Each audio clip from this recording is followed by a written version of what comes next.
19 जनवरी 2026 की शाम को ऑनरेबल यूपी हाई कोर्ट की लखनऊ बेंच में एक इंटरेस्टिंग वाकया हुआ। शाम 5:50 पर कुछ पुलिस ऑफिसर्स, स्पेसिफिकली बताऊं तो 2 सब इंस्पेक्टर और एक कांस्टेबल हाई कोर्ट कैंपस में घुसे और सिक्योरिटी मेजर्स को उन्होंने बाईपास किया।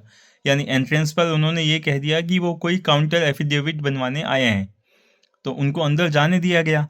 तो जहाँ पे उनको जाना था वहाँ तो वो लोग गए नहीं, एक वकील साहब के चैम्बर के पास आकर वो लोग खड़े हो गए और थोड़े समय बाद उन्होंने क्या किया कि उसी चैम्बर में घुसकर वकील साहब को गिरफ्तार करने की कोशिश की और उनकी जो पत्नी थी उनको भी गिरफ्तार करने की कोशिश की। वहाँ पे और भी वकील लोग आ गए और भी बहुत सारे लोग थे।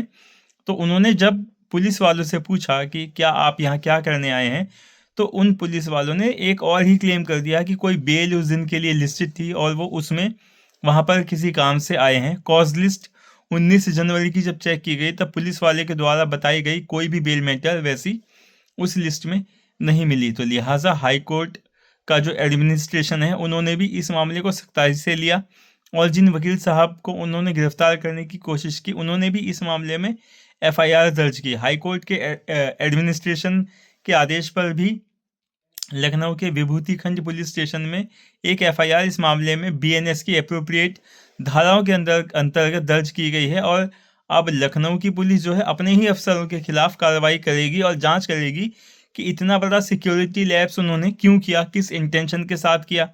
क्योंकि जब वो नॉन एग्जिस्टेंट मैटर बताकर उन्होंने एंट्री ली और बाद में पकड़े जाने पर भी उन्होंने एक नॉन एग्जिस्टेंट मैटर का ही नाम लिया, तो ऐसी स्थिति में वो जो है ये कहा जा सकता है कि इन वकील साहब को पहले से ही अरेस्ट करने का मन बनाकर आए थे। और जैसा कि आप जानते होंगे ऐसी चीज़ें कोर्ट में परमिसिबल नहीं होती हैं। तो अब जो है इस मामले में आगे कार्रवाई भी होगी और उन पुलिस वालों के खिलाफ एक्शन भी होगा। हाई कोर्ट ने भी इस चीज़ पर कड़ी आपत्ति जताते हुए ये कहा है कि ये सब चीज़ें कंपाउंड के अंदर या हाई कोर्ट के आसपास नहीं होनी चाहिए।